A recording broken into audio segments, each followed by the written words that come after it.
des journées, celle sur la citoyenneté et les valeurs culturelles lancées depuis hier soir à Alleg par les ministres de la Culture, de l'Artisanat et des Relations avec le Parlement. Une formation, celle qui se déroule depuis ce matin à Kifa sur l'environnement organisée par le ministère de l'Environnement et du Développement durable.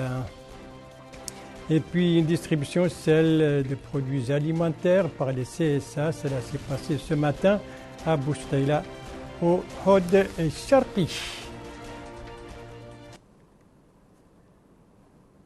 Voilà pour les principaux titres de votre journal. Et c'est parti, madame, mademoiselle, monsieur, bonsoir et bienvenue à votre 22h de ce samedi 27 mars 2021. En 22h que nous allons commencer là-bas dans la wilaya d'Ibrakna, dont la capitale Alleg vit à l'ère des journées sur la citoyenneté. Coup d'envoi de ces journées, c'était hier soir. Coup d'envoi donné par les ministres de la culture, de l'artisanat et des relations avec le Parlement. Thème de ces journées, la citoyenneté et les valeurs culturelles. C'est un compte-rendu de notre correspondant là-bas, Abdelwadoud Sidina, compte-rendu revu en français par El Haj Abdallah Din. Le festival de citoyenneté organisé à Alleg a pour finalité de mettre en relief la diversité culturelle, la cohabitation sociale et la spécificité de la wilaya d'Ibrakna. Le festival qui vise à consolider l'unité nationale reflète l'attachement des habitants de la wilaya à cette diversité enrichissante. Le festival a connu une massive affluence des citoyens venus de différentes localités de la wilaya. Le public du festival a suivi des prestations artistiques, musicales et folkloriques et de jeux traditionnels présentés par des équipes diverses. Des prestations qui expriment la diversité et la richesse culturelle de cette wilaya. Dans un mot prononcé lors de l'ouverture du festival, le ministre de la Culture, de l'Artisanat et des Relations avec le Parlement, M. Mrabatou Bannahi, a précisé que le gouvernement porte une attention particulière à la valorisation du patrimoine culturel national. Pour traduire cette attention en actes concrets, dit le ministre, le gouvernement a validé un plan national global visant à préserver et valoriser le patrimoine et la culture à travers la révision de l'arsenal juridique pour combler les lacunes liées aux composantes du patrimoine matériel et immatériel. À son tour, le maire d'Alleg, M. Mohamedou Ahmed Challa, a affirmé qu'à travers l'organisation de ce festival culturel, sa commune vise à démontrer l'importance du dialogue, de la citoyenneté, de l'attachement à la nation, de la paix sociale ainsi que le renforcement de la sécurité, de la stabilité et du développement durable. Ce festival culturel qui durera 3 jours a constitué une occasion pour récompenser des anciens maires de la commune d'Alleg pour leurs efforts consentis au service de la commune. En marge du festival, le ministre de la Culture, de l'Artisanat et des Relations avec le Parlement, M. Mrabatou Bannahi, a visité l'exposition des groupements féminins. Le ministre s'est rendu dans les différents pavillons de l'exposition et il a pris connaissance des défis auxquels fait face les coopératives féminines. Enfin, le ministre a coupé le ruban symbolique annonçant l'ouverture de cette manifestation culturelle. Tout cela, c'était donc à Alleg, la capitale d'Ibrakna, à l'occasion donc du lancement de ces journées, si vous voulez, de ce festival sur la citoyenneté et les valeurs culturelles. C'était donc démarrage, c'était hier soir, coup d'envoi donné par le ministre de la Culture, de l'Artisanat et des Relations avec le Parlement. Sa collègue de l'Environnement et du Développement durable, elle, était aujourd'hui à Kifa, la capitale de la Saba. Kifa, où elle a présidé l'ouverture d'une session de formation organisée par son ministère en collaboration avec le ministère de la Justice et aussi avec la NAJM. NAJM, c'est l'école nationale d'administration, du journalisme et de la magistrature. Compte rendu sur cet événement, sur cette activité avec l'un de nos correspondants permanents là-bas, Moutali Sadar, compte rendu revu en français par Abdoulaye Demeba. Cet atelier compte renforcer les capacités des inspecteurs environnementaux dans le cadre de la protection de l'écosystème. Il s'agit de mettre au parfum les participants de l'importance de l'écosystème, son rôle dans le développement durable, les défis auxquels notre écosystème est confronté et le cadre juridique et institutionnel régissant la protection de l'environnement. Il s'est tenu en collaboration avec le secteur de la justice et l'ENAJM. Madame Maria Mintibekay, ministre de l'Environnement et du Développement durable, a précisé que ces sessions de formation traitent des enjeux environnementaux et leur impact sur le développement durable. Elle espère que grâce à cette collaboration tripartite, à savoir le ministère de la Justice, celui de l'Environnement et l'ENAJM, que les participants puissent mieux comprendre les méfaits liés au non-respect des normes environnementales. Quant au maire de Kifa, Jemal Oudkemboud, il a pour sa part mis en avant l'importance de la justice dans le cadre de l'exécution des politiques publiques. Le directeur de l'École nationale d'administration, de magistrature et de journalisme NAJM, Mohamed Abdelkader Ould Allada, a rappelé l'objectif de cette rencontre qui, dit-il, est de doter les inspecteurs environnementaux des aptitudes pour pouvoir s'acquitter convenablement de leur mission. Il a aussi fait part de l'importance de la connaissance du cadre juridique dans ce cadre. Rappelons que ces sessions de formation s'étalent sur 2 jours. Une session de formation donc qui a été ouverte aujourd'hui à Kifa, la capitale de la Saba, ouverture présidée par la ministre de l'Environnement et du Développement durable. Plus à l'est, au Hod des Charqi, ça, nous entamons l'actualité sociale avec cette opération de distribution des produits vivriers ou des vivres au profit de plusieurs familles pauvres. Cela s'est passé ce matin dans le centre administratif de Boustaïla, toujours au Hod des Charqi. C'est un compte-rendu de Mohamed Amar Belloul. Compte-rendu revient en français par Yedali Fall. 1000 familles nécessiteuses qui vont bénéficier de cette aide distribuée par le commissariat à la sécurité alimentaire à Boustaïla. Ces aides alimentaires sont composées de riz, sucre, huile, biscuits, poissons, sardines et pâtes alimentaires.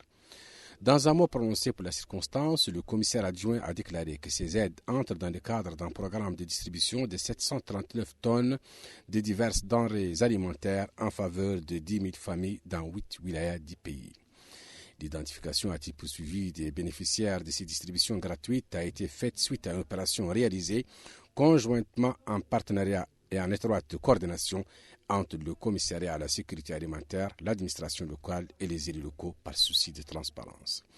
Il a ajouté que le commissariat lancera un programme d'appui de 24 projets générateurs de revenus en faveur des franges vulnérables, soulignant que ce programme consiste en la distribution de machines à coudre, machines à moudre, réfrigérateurs à énergie solaire, de dépôts de gaz, et ce dans le but de renforcer le pouvoir d'achat des citoyens les plus vulnérables au niveau de la wilaya. Le maire de la commune de Boustaïla a salué l'action menée par le commissariat qui vient en concrétisation des politiques ciblées que le gouvernement ne cesse d'exécuter pour venir en aide aux familles indigentes et vulnérables. Les bénéficiaires ont apprécié cette intervention.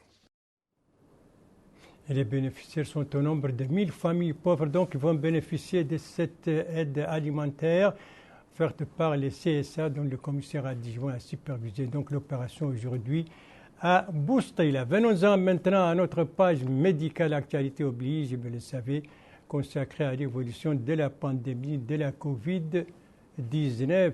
Une évolution marquée ce soir par les chiffres que vous allez voir. Donc, je commence toujours par les positifs. Ça, ce sont ça, c'est le cumul.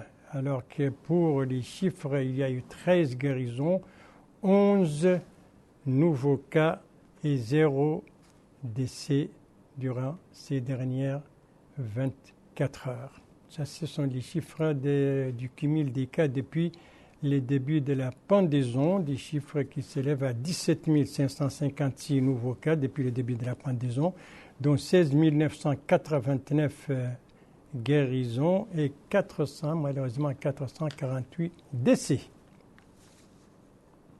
Voilà, ça c'était l'évolution donc de la pandémie de la Covid-19 et les derniers chiffres durant les dernières 24 heures, c'est-à-dire la situation ce samedi 27 mars 2021. Merci de suivre les JTF de Mauritanie, la suite du journal avec nos bureaux régionaux au Hod Charqi, au Trarza et en Inchiri plutôt, les 2 étapes, donc le Trarza et l'Inchiri. Trarza d'abord avec cet atelier qui vient de se tenir à Ndiago, qui relève de la Muqata'a de Kermessin au Trarza, bien entendu. Eh bien, c'est un atelier sur l'évaluation du programme de British Petroleum dans le domaine social, alors que cet atelier a été ouvert par le Wali du Trarza. Alors que vise cet atelier? Élément de réponse avec l'un de nos correspondants au Trarza, Abdallah Yislim, dont le compte-rendu est revu en français par Yad Alifal. Cet atelier qui se tient à Ndiago a pour objet de faire le bilan de l'investissement social au niveau de la ville. Le Wali du Trarza, M. Moulay Ibrahim, a déclaré qu'il s'agit d'évaluer l'investissement entrepris par BP dans le social, d'en faire le bilan, le suivre éventuellement et introduire certaines améliorations avant de le porter vers d'autres endroits de la région. Il a souligné que même s'il s'agit d'un investissement de partenaires étrangers, il a été soumis aux autorités administratives avant son application et que celles-ci tiennent à son suivi. Les élus locaux se sont succédés pour exprimer leur opinion sur l'investissement en question et en faire une évaluation. Le représentant de la société BP a expliqué que British Petroleum accorde une importance particulière aux territoires dans lesquels elle travaille. C'est ainsi que le volet investissement social occupe une place particulière dans son programme. Le Wali du Trarza s'est rendu en compagnie des autorités administratives locales et élus locaux dans certaines infrastructures créées dernièrement au profit des habitants de Ndiago, où il a entendu des explications sur le fonctionnement de ces dernières. Voilà, c'est un atelier donc d'évaluation et de suivi de ce programme de British Petroleum dans le domaine social, atelier qui s'est tenu hier à Ndiago. Toujours dans le cadre de cette actualité régionale, cette fois en Inchiri, pour parler de la première édition de la saison culturelle de la grande Mahdra Chinguitienne d'Agjouch. Eh bien, cette première édition a commencé hier et dont le démarrage a été présidé par le Wali de l'Inchiri. Dans quel cadre se situe cette manifestation culturelle? Élément de réponse avec ce reportage de l'un de nos correspondants, Cheikh Ahmidi, dont le compte-rendu est revu en français par Al-Hajj Abdallah Din. L'édition de la saison culturelle de la grande Mahdra Chinguitienne entre dans le cadre des nombreuses activités scientifiques et culturelles qu'organise l'université pour l'animation du mois béni des Ramadan. L'objectif de la saison est de préserver la place historique de la Mahdra et de la promouvoir conformément aux exigences modernes. Cette saison culturelle a été lancée en présence du Wali de l'Inchiri, M. Al-Hassan Sal Saïdou, du président du conseil régional et des autorités administratives et sécuritaires dans la wilaya. Le directeur général de la grande Mahdra Chinguitienne, M. Mohamed Valoul Mohamed Yahya, a déclaré que l'université a décidé d'organiser cette saison culturelle en raison de l'importance de la vulgarisation des savoirs et des connaissances, c'est en dépit des contraintes liées à l'organisation. Cette saison, dit le directeur général, va permettre au large public d'accéder aux connaissances et aux savoirs, ce qui se reflétera sur l'entourage social. Le porte-parole des professeurs de l'université a mis en exergue l'importance de la méthode centriste et médiane suivie par la grande Mahdra Chinguitienne dans la propagation des savoirs et des connaissances. Les étudiants de l'université ont abordé aussi le rôle scientifique de la grande Mahdra qu'elle joue depuis sa création, tout en rappelant que cette saison culturelle constitue un aspect concret de la traduction de la noble mission confiée à ce lieu de savoir. Le représentant des étudiants de l'université a indiqué que l'organisation de cette saison culturelle reflète l'attachement à la méthode centriste médiane tirée de la culture islamique et de l'identité arabe et africaine des hommes de Chinguitie. Les festivités de la saison culturelle a été marquées par la présentation de nombreuses conférences traitant le rôle de la Mahdra Chinguitienne dans la préservation de l'identité, la protection des constantes, la culture, le territoire et la méthode pédagogique de Mahdra, ses avantages et ses inconvénients. Voilà le démarrage donc de cette première édition de la saison culturelle de la grande Mahdra Chinguitienne d'Agjouch. C'était donc hier soir. Activité des organisations non gouvernementales avec ce soir cet atelier sur le rapport national sur le rôle du secteur privé. C'était aujourd'hui au siège de l'Union nationale du patronat mauritanien. L'organisateur de cet atelier, c'est le réseau mauritanien pour le travail social en collaboration avec les ONG arabes pour le développement. Une conférence de presse a clôturé cette rencontre d'une journée pour faire donc le point sur le rôle important que joue le secteur privé dans le développement. Après donc l'actualité politique, culturelle et sociale, une page sportive avec, tout d'abord je vous rappelle que les Morabitons, ça sont les images de la Coupe donc, du Wali en Adrar, la Coupe donc, dans le football, un tournoi qui a commencé hier soir, coup d'envoi donné par le Wali. On doit voir des images de cette, voilà, le Wali de l'Adrar qui a donné le coup d'envoi de ce tournoi, donc appelé la Coupe du Wali. Un démarrage qui s'est déroulé à Attar, la capitale de l'Adrar, un tournoi qui voit la participation de 12 équipes. Voilà, ça a déjà commencé, c'est donc depuis hier, et doté de la Coupe du Wali de l'Adrar. C'est un tournoi qui a commencé donc hier. Et dans le domaine des arts martiaux, à présent, alors, a signalé la clôture d'une compétition donc dans le Kung Fu. C'était hier soir, présidé par le directeur des hautes compétitions au ministère de la Jeunesse, ministère de l'Emploi, de la Jeunesse et des Sports. Alors, quel était le lieu qui a regroupé, où était organisée cette clôture et combien d'équipes ont pris part à cette compétition? Élément de réponse avec Abdullah Demeba. 70 équipes de Kung Fu ont participé à ce championnat national. Cette cérémonie de clôture s'est déroulée au stade Mellah au niveau de la Mokata de Tujinin. Au cours de cette cérémonie, plusieurs démonstrations ont été effectuées aussi bien de Kung Fu et de différents arts martiaux. Le président de la Fédération mauritanienne de Kung Fu a affirmé que cette édition rentre dans le cadre des activités qu'organise la Fédération chaque année.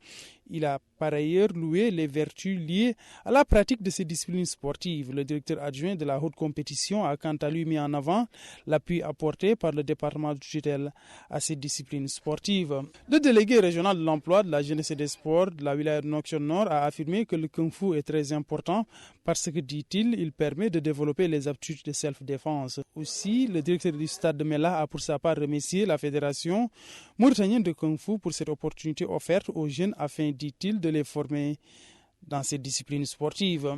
À la fin de ce championnat, l'équipe des Dragons de Nouakchott s'est emparée de la première place, puis l'équipe d'Alec vient en deuxième position et enfin l'équipe d'Ayoun ferme la marche de ce trio de tête. Et la clôture de cette compétition à Kung Fu s'est déroulée donc au stade Mellah de Tujinin, le stade Mellah qui regroupe actuellement, qui abrite actuellement un mini-cancan de mini-basket. On doit voir les images, les voilà donc, ce camp de mini-basket qui a commencé aujourd'hui et qui doit durer 2 jours. Il est organisé par la Fédération nationale de basketball en collaboration avec la COGES, la conférence des ministres de la jeunesse et des sports africains, surtout de l'Afrique de l'Ouest. Participation plus de 200 jeunes enfants, filles et garçons des 3 wilayas de Nouakchott. Comment alors est organisé ce camp durant ces 2 jours et que vise-t-il? L'élément de réponse avec M. Fall Youssouf, qui est le président de la Fédération nationale de basketball. Ce camp de mini-basket vise d'abord l'initiation à la discipline du basket, donc familiariser les enfants à cette discipline, leur donner le goût de la pratique du basket, mais surtout de participer à leur éducation, donc de leur inculquer certaines valeurs de discipline, de respect de l'autre, de veiller aussi à leur santé. 150 jeunes au moins vont participer. Nous allons former pendant 2 jours sur les fondamentaux du basket. Comment dribbler, comment faire la passe, comment faire le tir, comment faire le tir en course, etc. Et puis quelques combinaisons d'attaque, de défense. Et là, pendant 2 journées, les enfants resteront au centre. Ils vont manger à midi, ils vont prendre leur petit déjeuner et puis leur déjeuner sur les lieux. Et l'après-midi, bien sûr, ils rentreront. Et l'avantage, c'est que pour la plupart d'entre eux aussi sont accompagnés par leurs parents. C'est une façon aussi d'intéresser leurs parents à la pratique du sport de manière générale et dans notre cas, la pratique du basket. Voilà, le président de la Fédération nationale de basketball à propos de ce mini-camp organisé depuis aujourd'hui donc dans le stade Mellah de Toujounine. Et vous le voyez, vous l'avez vu dans des images, la dame qui distribuait, c'était la déléguée nationale de la COGES, Madame Ndei Tabara, qui nous explique pourquoi ils soutiennent une telle activité. Nous œuvrons pour la petite catégorie. Nous œuvrons pour la petite catégorie pour les jeunes. Et nous avons vu que ce camp est constitué de jeunes filles et de jeunes garçons. Donc nous avons décidé, avec nos partenaires, que nous remercions l'AFD, la coopération française, le comité olympique, nous avons décidé, et le ministère de l'Emploi, de la Jeunesse et du Sport, de soutenir ce jeune pour que ce camp puisse réussir. Donc nous avons mis tout notre effort, nous avons consacré tout notre temps à cela pour que ce camp réussisse. Mini-camp de basketball organisé depuis aujourd'hui donc au stade Mellah de Toujounine et qui va durer donc 2 jours. Et puis on ne peut pas terminer cette page sportive sans vous rappeler les Mourabitoun qui ont joué hier contre le Maroc dans le cadre des éliminatoires pour la CAN 2022. Au Cameroun, eh bien, les deux parties se sont séparées sur un score nul, 0-0. Et les Mourabitoun se sont envolés aujourd'hui pour Bangui, la capitale de la Centrafrique. Ils doivent jouer là-bas contre l'équipe de la Centrafrique. Et c'est un match décisif pour donc la qualification des Mourabitoun pour la poursuite des éliminatoires. Encore faut-il que les Marocains qui ont joué hier contre la Mauritanie battent les Burundais, puisque les 2 matchs vont se dérouler en même temps. Mauritanie, Centrafrique, Maroc, Burundi. Vous le voyez, les Mourabitoun ont encore des chances dont une partie ne dépend pas tellement d'eux, mais il faut encore battre les Centrafricains. Voilà, sur cette page sportive se termine ce journal. Merci à vous, Madame, Mademoiselle, Monsieur, de l'avoir suivi. Merci bien entendu aux équipes rédactionnelles et techniques qui ont participé à sa conception. Je vous en rappelle les principales informations. Ici, c'est le démarrage de ces journées sur la citoyenneté et les valeurs culturelles, ou si vous voulez, le festival. C'était à Alleg hier soir, démarrage présidé par le ministre de la Culture, de l'Artisanat et des Relations avec le Parlement. Ici, c'était à Kifa, qui abrite donc cet atelier de formation organisé par le ministère de l'Environnement et du Développement durable à l'intention de certains juges et certains inspecteurs environnementaux. Et ici, nous sommes à Boustaïla, au Hod de Chapri, qui a connu aujourd'hui une distribution de denrées alimentaires supervisée par le commissaire adjoint à la sécurité alimentaire. 1000 familles pauvres ont bénéficié de cette distribution. Voilà, le JTF reviendra demain à 22h et vous serez en compagnie, suivant le planning de service, vous serez en compagnie d'Ndei Saou Sidi. Quant à moi, il ne me reste plus qu'à vous souhaiter une très très bonne fin de soirée, une très très bonne fin de semaine, tout en vous rappelant les gestes barrières qui sont très simples et qui dépendent de chacun de nous, des gestes qui permettent de sauver des vies, à savoir rester à la maison, ne sortir que par nécessité, et en sortant, n'oubliez pas de vous laver les mains avec de l'eau et du savon, geste qu'il faut répéter en rentrant à la maison. N'oubliez pas aussi en sortant votre masque et n'oubliez pas de respecter la distanciation sociale au moins 1,50 m. Votre santé est entre vos mains. Prenez soin de vous pour vous préserver et préserver les autres. Et si vous aimez vos proches, eh bien, pas d'approche et pas non plus de reproches. Sur ce, je vous souhaite une très très bonne fin de soirée, une très très bonne fin de semaine et je vous donne rendez-vous, Inch'Allah, au vendredi prochain à la même heure, 22h. Bonsoir.